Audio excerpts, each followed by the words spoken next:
La Ganavision. Si mignonnement. Ganavision, on avait ça.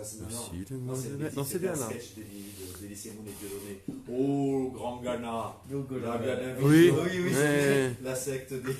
Et Ils étaient déguisés. c'était pas mal. Hein. Quand j'y C'était- pense, je me dis, C'est un très beau coup. quelle remarque. Oui, oui. On Oui. pense maintenant, c'est Mais pas bien bien. sûr, mais bien sûr. Ça, c'est fou. Mais beaucoup regrettent. On se marrait de ça. Beaucoup regrettent. Et regardez maintenant Sora. Le binôme. Vous avez vu Sora sur. Dieudonné Sora, ils sont moins drôles. Et en ce moment, c'est l'UEJF là qui essaye de Ouais, par rapport à Facebook et Twitter. Il faut l'achever. Et c'est téléchargé sur l'Apple Store, c'est téléchargé, pareil, c'est en tête des ventes. Des trucs, ça se lave. Je suis pour qu'on tape comme des sourds C'est sur fou. ces gars-là. Sora est parti complètement vrille, ce mec. J'arrive pas à Mais Sora, Ah mais il commence à en venir. Il y a eu un moment où Il y a une finalité chez ce mec, pour faire court, je n'arrive pas à comprendre. J'arrive pas à piger. Je sais pas. Peut-être bien que lui non plus. Ah, c'est peut-être un peu complexe. Mais ça, ce En serait fait, trop gentil de dire ça, c'est trop Bah oui. gentil. Ouais, on ne peut pas dédouaner ces gens-là. Non, en fait, voilà. Je fais un petit test Mike, on y va. Mais oui, Il y a absolument. une petite pub avant. Ah, tiens. Dans les jours de pénitence, ouais, Oui. pour des blatères, On ne peut pas les dédouaner, des immondices. mais on leur ouvre. On ne peut pas les dédouaner, mais ils peuvent faire tes choux. Ils peuvent se repentir. Il est pour la peine de mort Ah, pour, oui, les, ouais. pour les mauvais auteurs. Oui. Je sais pas moi. Tu as tué l'enfant d'un amour. Je veux ta mort. Je suis pour. Michel Sardou. C'est bien la test voix là, ça va? C'est merveilleux, avec quelle voix? Et quel texte? Exactement. Les deux. C'est une chanson pour la peine de mort. Et ouais. Pour la peine de mort, ça Ah oui, oui. Après, il s'en défendra très maladroitement. C'est vrai. Mais non, c'est une chanson pour la peine de mort. Contre l'abolition. Michel Sardou. Ah ouais. Ouais. Il est mort ou il est vivant? Non, il est vivant. Ah, il est vivant encore? Le gars- Ah non, ça va. Ah non, c'est bien là. En plus, on a un retour son, c'est C'est super. ma foi. Cool. Souhaitez la bienvenue à nos À nos, YouTubers. à nos internautes. des internautes.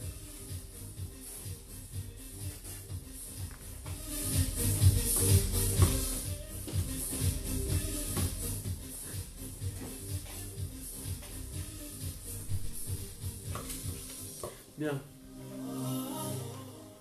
Trêve de pitrerie, maintenant il va falloir bosser. La fin.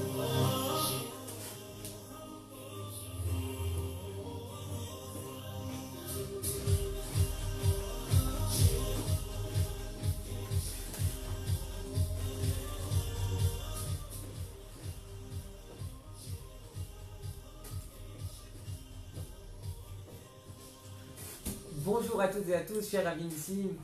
Shalom à toi mon ami, bonjour à toutes et à tous. Kanatovom et Touka, nous sortons des fêtes de Rosh Hashanah. Et oui, ce fut une première manche mouvementée, Bon, intense grâce à votre concours, votre participation fervente.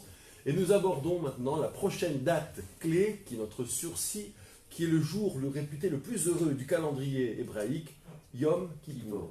Absolument. C'est celui où nous serons en pleine méditation, comme chaque année, et comme chaque semaine surtout, nos 3 séquences.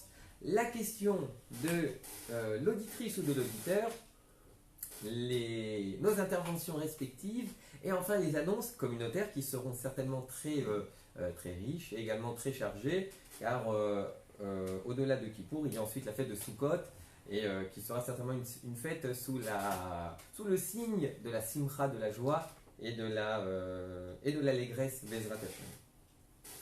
Sans tarder, notre question de l'auditeur. Vinissime, je te laisse la découvrir cette Oh, fois. c'est très Car- aimable. Car c'est ton privilège, enfin. Enfin, alors, N'oublions pas que tu es mon aîné et mon maître.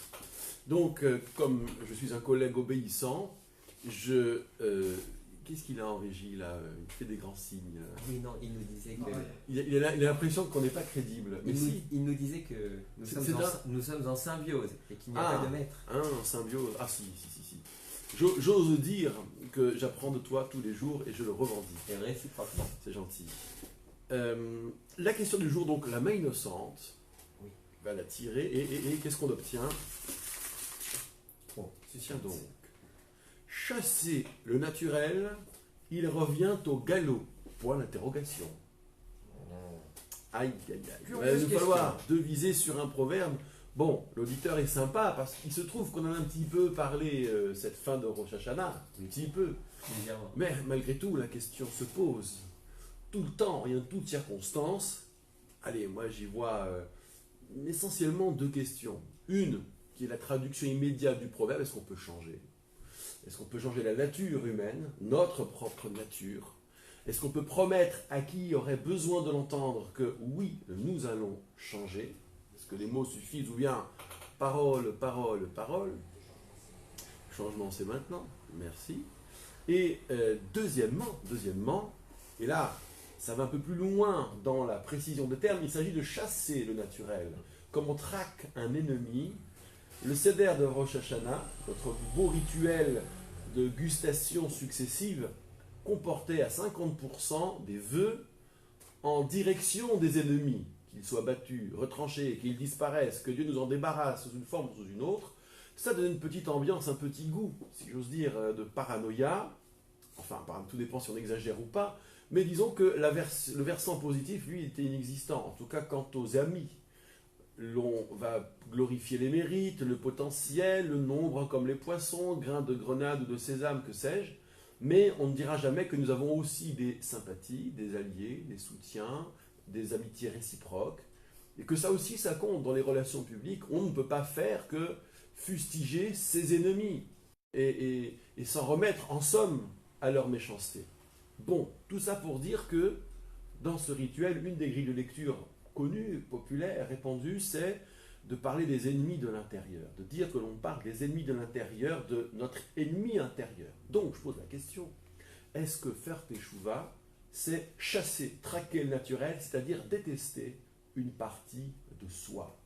Est-ce que la teshuva passe par une détestation de soi, en tout cas d'une partie de soi, ce qui n'est pas exactement dans l'air du temps, où on aurait davantage tendance à s'accepter tel que nous sommes pour progresser? Mais là, il s'agirait vraiment de faire amende honorable, et le terme est trop diplomatique pour dire qu'en réalité, c'est pratiquer la détestation systématique de ce qui n'a pas marché et des leviers en nous-mêmes qui ont conduit à ce qui n'a pas marché.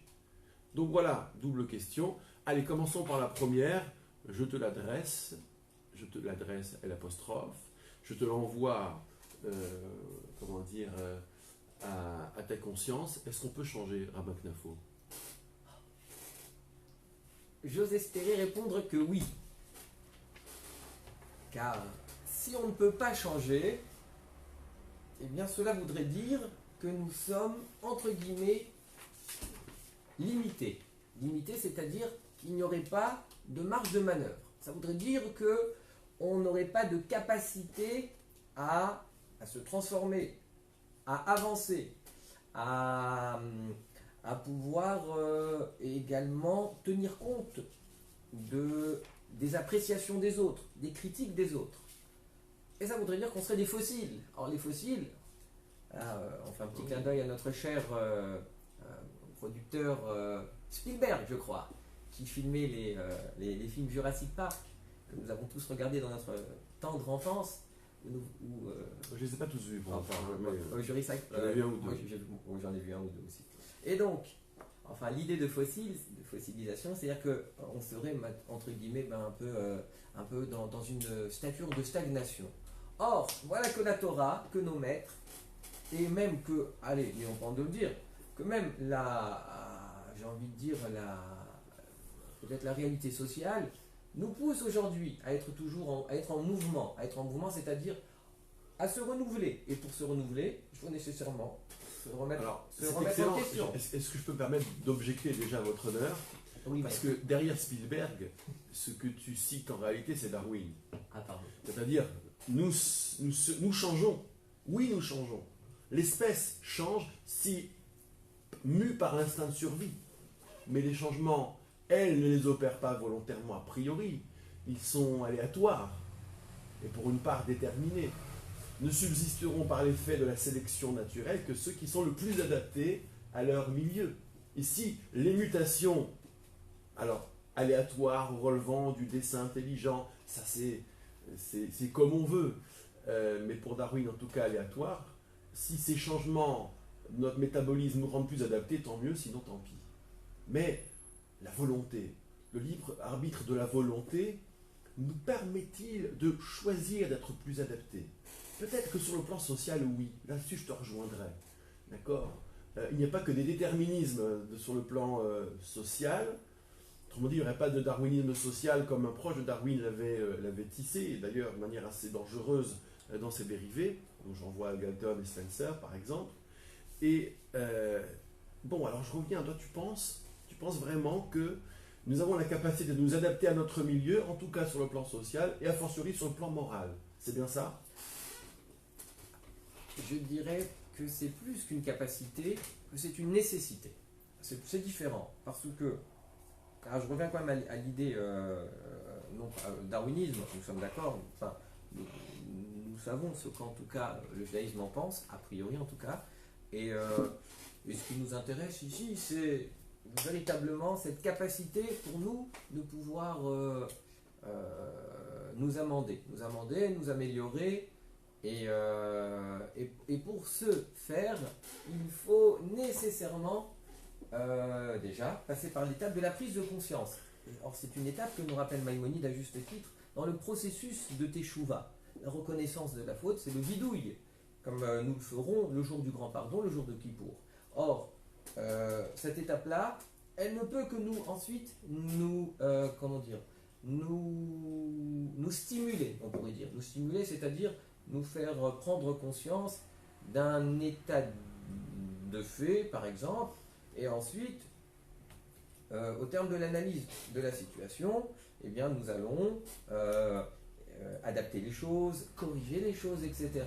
Donc, moi, je crois beaucoup en notre capacité, en la capacité de l'homme de, sincèrement, de faire, à travers le bilan et la somme des actions, sa capacité à se muer. J'y crois vraiment. Alors tu as dit deux choses très fortes au début de ta réplique là maintenant. Tu as dit capacité et peut-être même nécessité. Et j'entends nécessité au sens philosophique ici.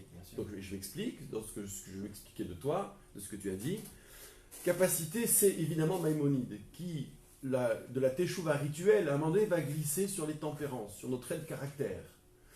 En disant c'est aussi les midotes sur lesquels, c'est-à-dire nos excès dans le caractère, sur lesquels il faut faire teshuva. Donc il y a même un travail d'introspection, d'engagement sur le futur, confère tout le protocole de la teshuva. Et ça, c'est une révolution. Souvent, on réduit Maïmonide à un rituel de la teshuva comme mise en conformité par rapport au commandement, pointe à la ligne. Non, c'est faux. Alors il ne dit pas que, que ce n'est pas accidentel, la faute, mais il dit que on a la possibilité de faire teshuva. Est-ce qu'on va y arriver? Ça, c'est un autre problème. Est-ce que c'est définitif, le changement? Là est la question. Il ne faudrait pas que ça revienne au galop, ce naturel. Il y a l'autre partie du proverbe aussi qu'il faut faire mentir. Il y a, au niveau des kabbalistes, je pense pour un vulgarisateur accessible à Ramchal, Rabbi Moshe Chaim Luzzatto, pour lui, c'est une nécessité, cette situation, au sens où c'est comme ça que ça doit être. Un homme naît dans le monde avec des manques. Le monde, même au sens large, le cosmos, comporte des manques et il incombe à l'homme de les réparer. Sans cela, la création est incompréhensible. Elle ne fait pas sens. Pour peu qu'on puisse appréhender la sagesse divine ou l'acte divin dans sa sagesse. Donc, évidemment qu'on a des choses à réparer. Et si on posait que l'homme ne change pas, alors c'est tout le système qui ne tient plus.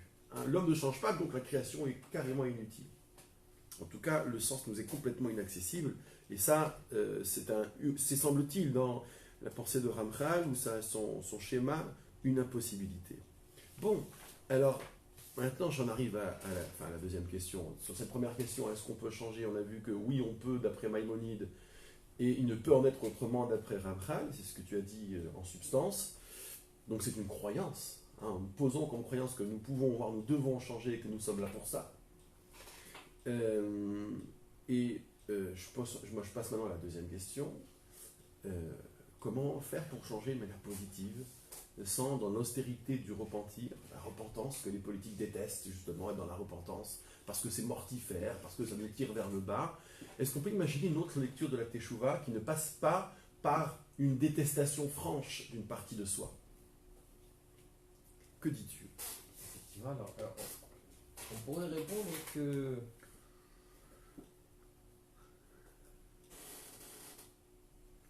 l'approche que l'on peut avoir de l'autre, elle est toujours subjective. Je m'explique. Par exemple, je peux considérer que un défaut que moi je peux voir dans mon épouse, eh bien peut-être que mon fils dira mais non, c'est une qualité en fait. Il dira ah non papa, je pense que ça c'est une qualité que maman porte. Et donc on peut se rendre compte que tout est relatif, tout est relatif, c'est-à-dire que ce qui pourrait être pour quelqu'un un défaut peut être une qualité pour autrui. Et donc de ce fait, à partir du moment où il y a une certaine relativité des choses, alors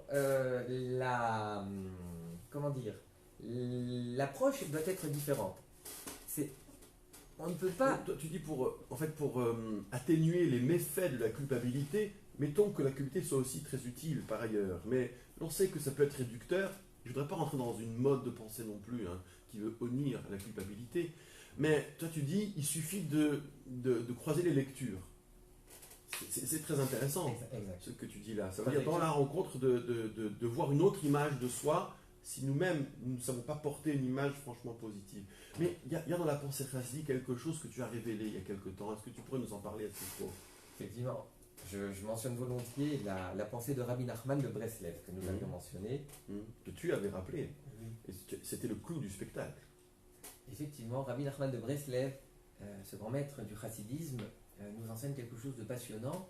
Il fait une interprétation d'un passouk qui est connu, tu aimeras ton prochain comme toi-même. Or, ce verset qui est connu, le Rav simplement modifie une voyelle et ne lit plus ve'ahavta le re'acha, mais ve'ahavta le ra'acha.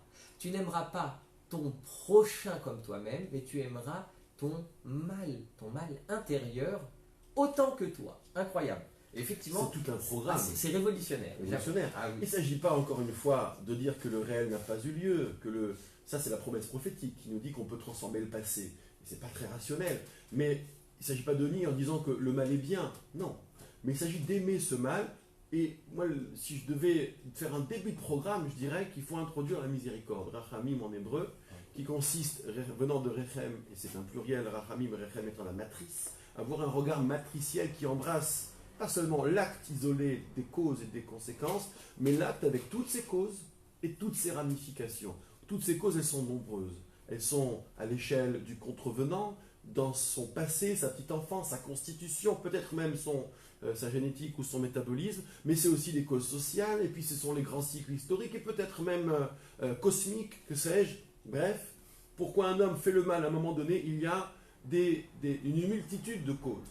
Ça ne relativise pas l'acte, ça met en perspective. C'est pas la même chose. Et puis il y a les ramifications, tout ce qu'on a retiré d'un échec. Je faisais un petit travail sur Machiavel jadis, qui est, on va dire, le père d'une pensée politique, peut-être même de la philosophie politique, c'est à voir. Mais le génie de Machiavel, d'où il vient? De ses échecs. C'est quelqu'un qui a été honni, qui a perdu dans sa vie. Et c'est grâce à ça, il a vu les gens perdre aussi beaucoup, c'est grâce à ça qu'il a pondu, Le Prince, un ouvrage, c'est un des deux écrits, le plus connu de Machiavel, qui aujourd'hui irrigue encore la pensée politique et qui interroge sur les rapports entre politique et morale. Quoi qu'il en soit, je crois qu'on peut, en s'appropriant les fautes passées, non en désamorçant la charge négative, mais en les mettant en perspective, on peut aimer aussi, après coup, c'est un dépassement un peu hegelien, on peut aimer aussi le mal qui a été fait, en se disant bien que c'est le mal qui a été fait. Mais compte tenu de toute la richesse, connaissance du monde, et les ramifications et le positif qui en découle dans notre présent ou dans le futur, on peut aussi aimer tout cela. Et c'est un peu, moi, c'est ce que je proposerais très modestement aux côtés de ton propos. Tu aimeras ton mal comme toi-même. Il te revient de faire la synthèse, cher maître. Non seulement je te rejoins sur cette conclusion, mais je dirais que c'est peut-être sur le fondement de cette conclusion que nous pouvons affirmer que nous pouvons tirer des leçons de nos vies respectives, mais également des leçons de l'histoire.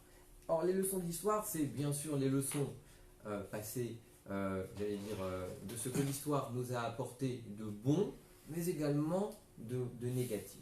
Et justement, c'est sur le fondement de ces leçons-là que nous pouvons ensuite appréhender et aborder l'avenir sereinement et d'un œil, disons, renouvelé. Quelle ouverture en guise de synthèse. Merci beaucoup, cher ami. Première pause musicale, c'est un chant de Yom Kippour, c'est le choix du rabbin Knafo, Lecha Eli Teshukati, Ibn Ezra à la plume et à la voix. Écoutons plutôt. En fait, à la voix, je ne sais plus qui c'est. Ah si, c'est un groupe qui s'appelle Madrigot. Ouais, un groupe israélien. J'adore leur travail, c'est magnifique. Ouais, très très joli. C'est merveilleux.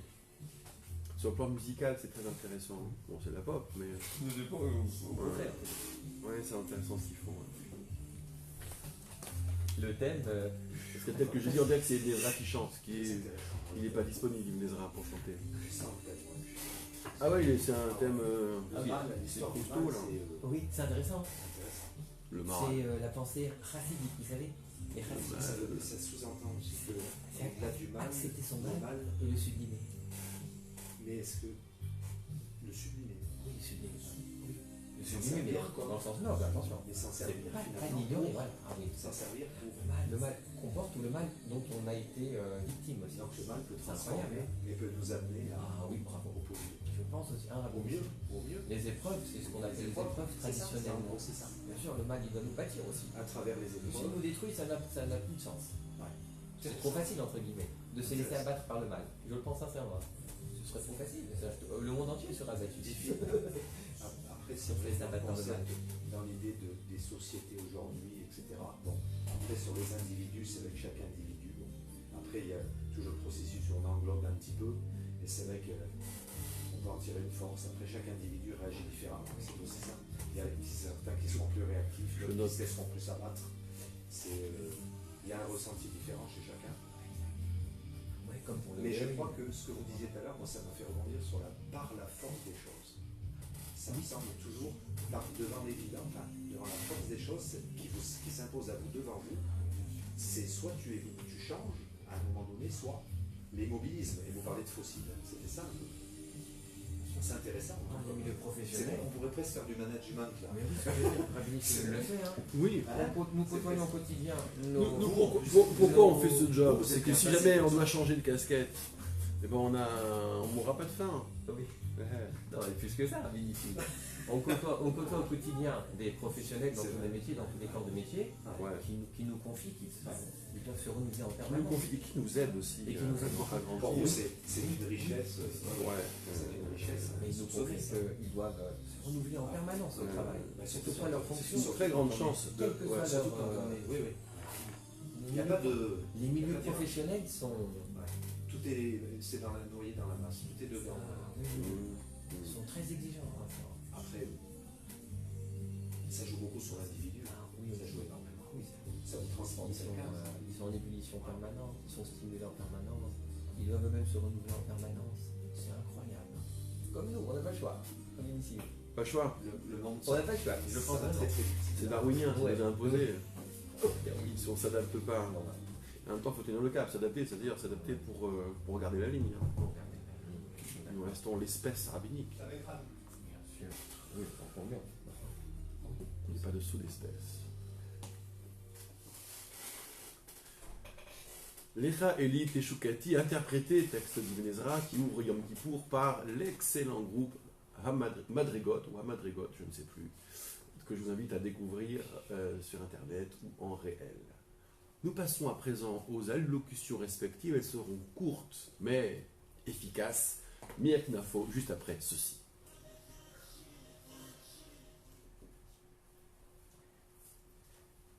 La paracha Vayeler, qui coïncide cette année avec le Shabbat Shuvah, nous enseigne à plusieurs titres des enseignements qui nous sont chers. Moi, je retiendrai peut-être un seul enseignement, qui est peut-être l'enseignement de l'humilité, de la mission que chacun peut accomplir ici-bas. Explication. Vayelech Moshe Vaidaber et Adevarim Ha'ele El Kol Israël. Voilà que la Torah nous révèle que Moshe Rabbeinu à 120 ans. Il a atteint, j'allais dire, l'âge limite de la retraite. Non, je plaisante, l'âge limite de la... Ne dis pas trop fort, il y a des collègues qui écoutent. Oh, pardon. Robin, ici, là, tu m'as déstabilisé. Je sais, nous sommes jeunes encore. Nous avons et l'avenir et les projets qui, comment dirais-je, qui fourmillent, Bezrat Hachem. Mais comment dirais-je, 120 ans, voilà que la Torah nous dit, Dieu s'adresse à Moïse, Lo uchal od latset velavo. Voilà que Moshe Rabbeinu ne pourra plus littéralement poursuivre sa mission. Dieu le somme, entre guillemets, l'otavor et ayardenazé, de transmettre le flambeau. Hachem Elokecha hu over lefanecha. Et c'est même le maître du monde qui lui dit, sache que l'Éternel accompagnera le peuple d'Israël dans son entrée en terre sainte, et que c'est Yoshua, ton serviteur, ton fidèle serviteur, qui te succédera. Et donc la question est la suivante. Comment est-ce que Moshe Rabbeinu perçoit finalement cette nouvelle? Cette nouvelle, c'est-à-dire l'apprentissage de la fin de sa mission. Voilà que nos maîtres nous enseignent qu'en réalité Moshe Rabbeinu, qui en avait déjà eu quelques, entre guillemets, on pourrait dire, quelques intuitions, savait d'ores et déjà que sa mission devait prendre un terme au moment de l'entrée sur la terre d'Israël, avant la traversée du Jourdain. Et ça, c'est un point important. La Torah le mentionne dans la paracha Chukat. Lorsque Moshe Rabbeinu va combattre les rois de Sichon et de Og, voilà que le maître du monde va l'informer que ce sont des guerres qu'il va accomplir, mais en dehors d'Israël. Et que les guerres qui devront être accomplies au sein de la terre d'Israël, ce sera Yoshua qui les accomplira. Mais également, nous avons un clin d'œil dans la fin de la paracha Shemot, c'est-à-dire avant la sortie d'Égypte.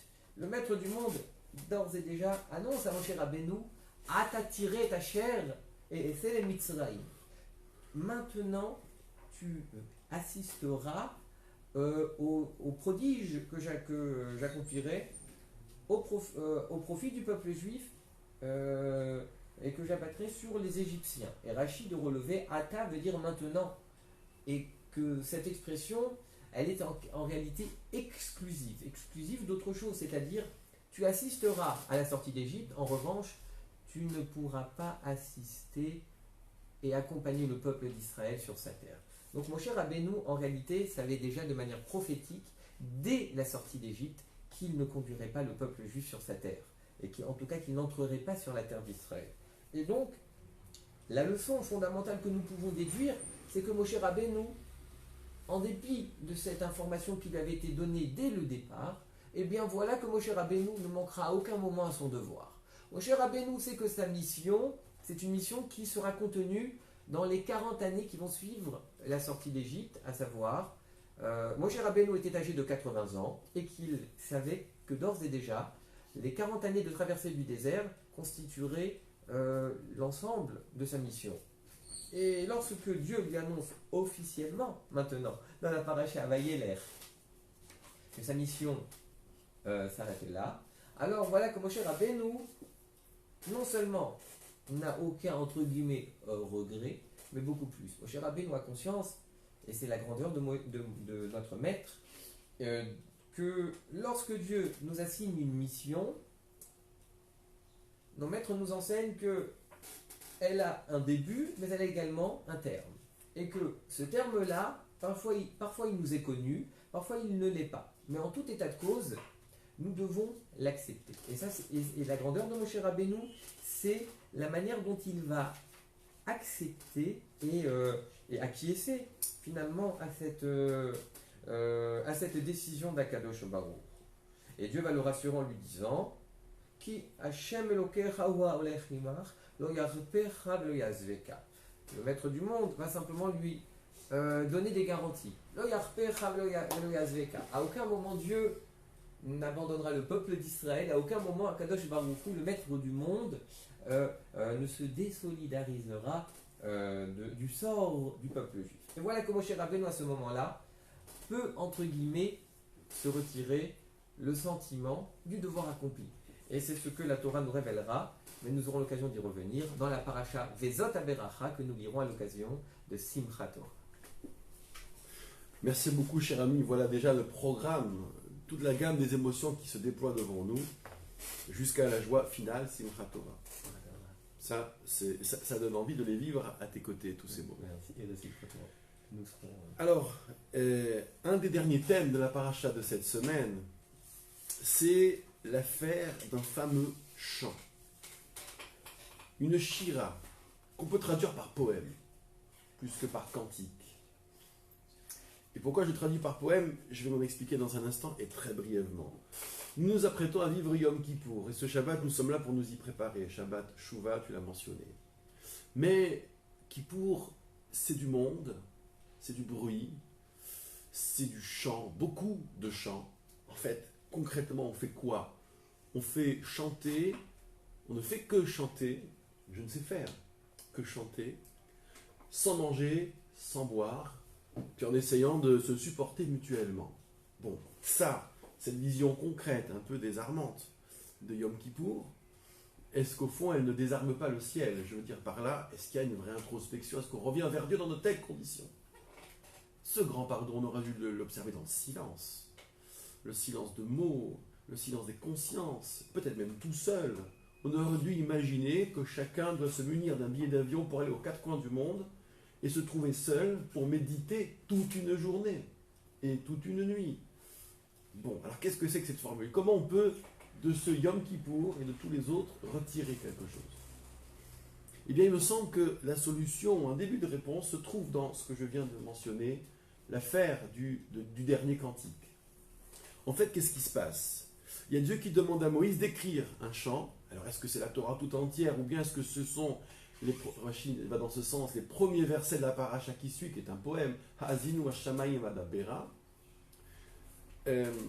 Et la vertu de ce chant est assez précise, c'est que quand ça n'ira pas bien, quand le peuple voit soit défaillir, soit subir tant et plus d'avanie, eh bien, il n'aura qu'à entonner ce chant, qui est un témoin, Kilo Tishachah Mipi Zaro, que il ne serait pas oublié, ce chant, mais à travers lui, semble-t-il, toute la Torah, ou même l'Alliance, ne serait pas oublié de chez les descendants. Alors on peut l'exprimer sur le plan d'un syntaxe en disant c'est un chant qu'on n'oubliera jamais, vous pourrez toujours le chanter parce qu'il ne serait pas oublié, mais si je me réfère à la cantillation, c'est en quoi ce chant témoigne, ou de quoi plus exactement il témoigne, de ce que l'Alliance, ou la Torah, ou le chant lui-même ne sera pas oublié. C'est pas exactement la même chose. Et ça veut dire quoi? Nous pourrions nous concentrer sur les contenus de ce poème. Ha'azinu Hashamayim Vadabera, écoutez, cieux, et je vais parler, etc. Jusqu'à Vechiper Admator Amo, quelques versets plus loin. Seulement, ce sont des propos, oui, poétiques, c'est-à-dire puissamment ambigus, flous, qui invitent et qui sollicitent toute notre capacité d'interprétation. Et s'il s'agit d'un poème prémonitoire quant à ce qui pourrait arriver à ce peuple dans les siècles, on peut dire une chose et son contraire. C'est un peu compliqué. Je dirais presque que c'est de l'ordre de la pensée magique. D'accord? On peut tout faire dire à ce poème. Donc ça, il y a un travail là-dessus, et il a été fait. D'accord? De faire de ce chant une sorte de propos prémonitoire pour toutes les époques. Il y a des outils pour ça. Mais moi, ce qui m'intéresse, c'est sa forme. C'est en tant que poème, en tant que tel, on peut deviner la survie, on peut encore y croire. Comment ça marche? Ou plutôt, quelle est l'indication? Qu'est-ce qui se passe dans un poème et dans un chant? Quand vous, les Havdil, toutes choses différentes par ailleurs, vous chantez sous la douche à un chanteur pop que vous adorez particulièrement. Je ne suis pas convaincu, je ne voudrais pas faire injure à nos auditeurs et auditrices, que vous maîtrisez la langue de Shakespeare, ou bien l'américain, un anglais dégénéré de la pop, de la musique pop, au point de vibrer sur des textes qui sont parfois très très pauvres. Et je ne vais pas citer ici des chanteurs à succès. Mais quoi? ça vous fait vibrer quand même. C'est parfois les sonorités, le plus souvent l'élément mélodique, peut-être l'adaptation, que sais-je, ou des souvenirs. Ça vous fait vibrer quand même si on ne comprend pas tout. Je reviens à Yom Kippour. Et évidemment, les chants de Yom Kippour n'ont rien à voir avec George Michael, Michael Jackson, ou John Lennon, ou d'autres. Ou Madonna, ou que sais-je. Bien sûr. Mais quoi? Il se passe que dans ces moments-là, ces chants-là éveillent en nous des émotions à la portée incalculable. De très fortes émotions. Et les mots, on s'en souvient d'une année à l'autre. Ils nous parlent sans même qu'on les comprenne. C'est ça aussi, l'expérience poétique qui nous fait entrevoir des mondes qui ne sont pas, des mondes impossibles, des utopies, en somme. Mais c'est par les utopies qu'on redéfinit aussi le réel. C'est par les utopies qu'on s'approprie, pas utopie ou dystopie, pour le pire, pour le meilleur, ou le meilleur et le pire, ou le pire. Mais c'est ainsi qu'on va travailler le réel, mus par ces émotions. Nous ne sommes pas que des machines à raisonner, nous ne sommes pas que des machines à repentir, nous sommes aussi tenus de voir la grandeur ou le tragique peut-être d'un futur proche et lointain et de le traduire en acte ici et maintenant. Ça, c'est l'expérience de Yom Kippour. Ce moment fort, il doit nous faire vibrer, qu'on comprenne ou pas les textes. Et je ne dis pas que c'est secondaire, mais il y a de toute façon trop d'informations pour notre fatigue, nos capacités physiques de ce moment. Mais quoi qu'il en soit, ce moment de bruit, ce moment d'émotion, il doit nous permettre d'entrevoir le meilleur de nous-mêmes, le meilleur de nous tous, le meilleur du monde, le meilleur même impossible, inatteignable, mais c'est ce meilleur qui va nous faire ensuite vivre différemment, qui va nous faire transformer notre vie. Rappelez-vous de cette Mishnah extraordinaire de Havot qui dit de l'arrière-monde. Arrière-monde qui est une notion suspecte. Dire que la récompense est dans l'autre monde, il n'y a pas mieux pour démobiliser de ce monde-là, pour ne rien faire, au fond, que se soumettre au mal. Il n'y a pas mieux pour ne plus définir le monde tel qu'il est, puisque la vérité se trouve ailleurs. Il n'y a pas mieux pour endormir les consciences, opium du peuple, puisque de toute façon, supportez la misère, vous serez récompensé plus tard.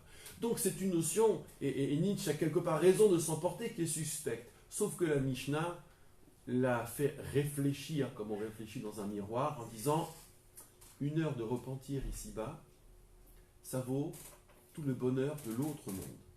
Donc va pour définir ou ne pas définir l'autre monde, quoi qu'on en dise. Aussi parfait soit-il, de toute façon, 1 seconde de repentir ici et maintenant, ça vaut plus encore que l'éternité de l'autre monde, laquelle, un instant de cette éternité, si j'ose dire, vaut tous les bonheurs cumulés de ce monde. Voilà donc comment on peut, à partir de la plus belle des utopies, construire notre présent, et c'est en somme, à l'instar de ce chant, Ha'azinu Hashamayim Adabera, ce chant qui nous fait voir que, allez, la survie ne sera pas un problème, qui nous fait croire à notre survie envers et contre tout, au-delà de toute rationalité. C'est à travers ce chant que nous aussi nous pourrons croire dans le meilleur de nous-mêmes et le mettre en musique et en œuvre dans les jours, les semaines et les années qui suivront.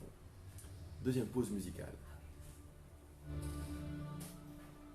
On sera limite, hein? Ouais, de toute façon. Oh, d'accord. Mais les annonces, il n'y a pas grand-chose, enfin. Les annonces sont courtes. Fred, il n'y a pas de souci. Les annonces sont courtes. Bon, il y a Yom Kippour, ça, on le sait. Ouais. On le sait qu'il y a Yom Kippour. J'allais dire, dis-moi, Ouais. Il y a les repas de Soukot, j'en parle. Avot, Soukot. C'est joli. C'est parti. Très beau. C'est une adaptation, bon, c'est connu ce truc, mais c'est une adaptation. Je reconnais l'auteur. Il y a Chouiki et je sais plus qui. C'est moi. C'est une spéciale dédicace. Un jour, il faudra qu'on le fasse nous-mêmes, ce chant. C'est joli. J'aime beaucoup. Et on le dédicace à la réunion. En fait, j'essaie d'adapter déjà, mais je suis pas content. Alors, Ah, il faut le travailler. C'est Faut pas le travailler. évident, tu sais. Hein. Il est très dur en vrai. Bien sûr. Il y a beaucoup de nuances. Je dois mettre à ma 30e tentative. C'est vrai. Je sais pas pourquoi. Voilà. Je vais te trouver un coach. Ah, trouve-moi un coach. Un ouais. coach.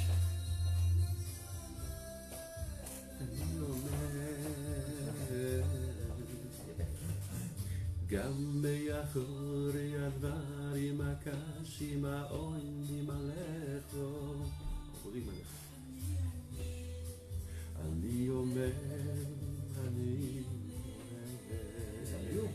C'est Breslev, à l'inspiration. C'est vrai. Voilà. Du Breslev dégénéré, mais Breslev. C'est très beau. Même produits dérivés, c'est magnifique.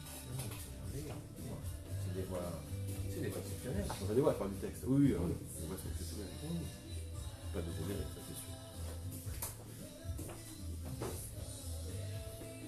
En canon. Ah ouais. C'était pas ouf. On devrait faire une spéciale musicale. נמצא שנדבך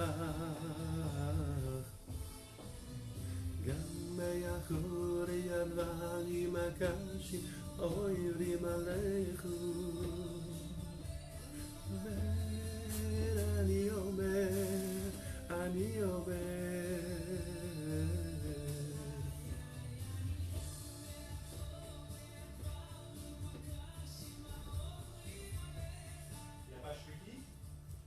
C'est lui. Oui. Et il est avec un autre. Avec un autre. Oui. Qui est connu. Ah ouais. J'ai oublié. Ah, je connais moins que vous. Hein. Je connais pas, je t'avoue, je ne connais pas l'autre. Je crois que c'est Omer Adam. Je crois que c'est Omer Adam. Omer Haddad, Oui, vous avez oui, raison. il me semble. Oui, je me suis Si, dit, je Omer bête. Haddad. Je suis impardonnable. Et encore Chouki, ouais. Chouki, Omer Haddad, qui est très en en Israël. Oui, c'est exact. Mais je ne savais pas. Bravo. Bravo. Qu'est-ce qu'on fait? Non, c'est qu'il a une voix orientale israélien un peu Ouais. standard, alors du coup on a du mal à distinguer. Mais c'est lui, c'est lui. Ouais, Il est excellent. exact. Omer Haddad. Voilà. Il y a des chicottes, enfin, il y a ses grands tubes. C'est les grands tubes. Ouais. Qui est là, Frédéric. Policier. Alors, j'ai quitté mon. Je la pêche sous la hausse. Allez, on va y aller. Allez. On les fait quand ces imitations, Fred? Ah, il faut. On s'y. Il est formidable. Mais Nous vous avons êtes tous les deux, vous. notre Laurent Gérard de gauche, Générique, mais je vous lance. ici. Les annonces communautaires, c'est parti, camarades. En un mot,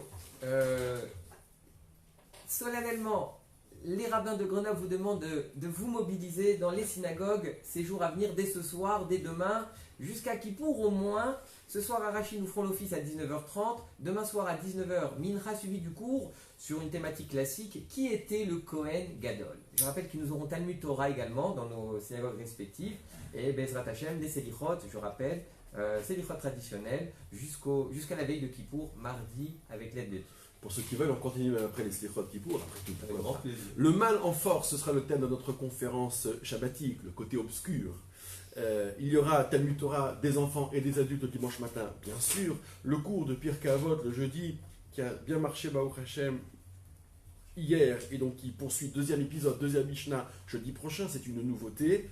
Je vous rappelle les repas de Sukkot. Les inscriptions sont ouvertes sous la souka de l'espace des cultures juives, souka géante et confortable, de repas de Yom Tov. Mais il y a aussi le mercredi soir, donc en 8, la souka partie pour les étudiants et les jeunes actifs. Voilà, d'ici là, chers amis, un excellent, puissant Yom Kippour, Gomar, Khatima Tova, puissiez-vous être scellés dans le livre de la vie, de la santé, de la prospérité, de la création, de la réussite personnelle, professionnelle, spirituelle, métaphysique, que sais-je, tout le bonheur du monde.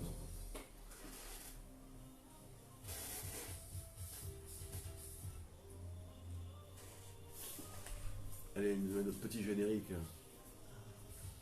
Ah. Donc là, nous rebasculons sur nos confrères d'RCJ, c'est bien ça? On est fil. On est pile. Nous Paul sommes- Henriette Lévy. Nous sommes restés en direct. Alors, elle est en direct, mais nous saluons Paul Henriette Lévy. Absolument. D'accord. Ils vous ont zappé ce matin, ça déconne, vous allez peut-être passer là. De quoi?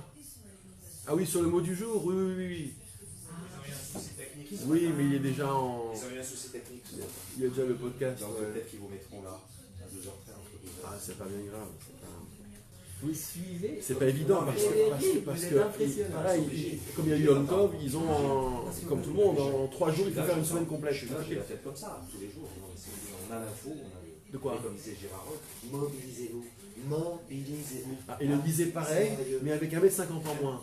un petit peu moins. Voilà. Et c'est ça. Faut... Généralement, il faut le mimer accroupi, sinon ça ne marche pas. Des fois, il se mixait beaucoup. Contador, Alberto Contador, on t'adore. Hein, mobilisez-vous. Hein, mobilisez-vous. Gérard, si tu nous regardes, Bonsoir à toutes et à tous. je Et là, ne- non seulement il est je plutôt ne vois calme, pas, en ce moment, mais hein, je notre ne président. fuis Hein, pas. il la ramène pas trop. en ce moment, hein, parce Qui que- ça Macron, parce que. L'affaire Bénard. Ah, bah, ça C'est chauffe un peu, hein. c'est la communication jupitérienne, toujours. Ah, c'est fou. Comme Non. ça, c'est désagrégé au fil des mois. Non, mais c'est comme ça, le quinquennat, c'est ça. Déjà, enfin, Au début, tu faisais je dirais, le pouvoir, ça use Ça de toute filme. façon. Oui, ça filme, oui.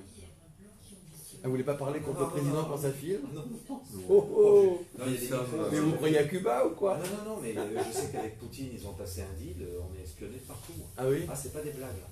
Vladimir, si tu nous regardes, Voilà, si tu nous regardes, attention. Hein. Nous avons de la Bon. bofra pour toi. on va bosser. David, merci infiniment. Ciao, mon ami. Bientôt, bientôt. Également, de se retrouver. Amen, amen. Et un bon jeûne à tous nos auditeurs et nos internautes.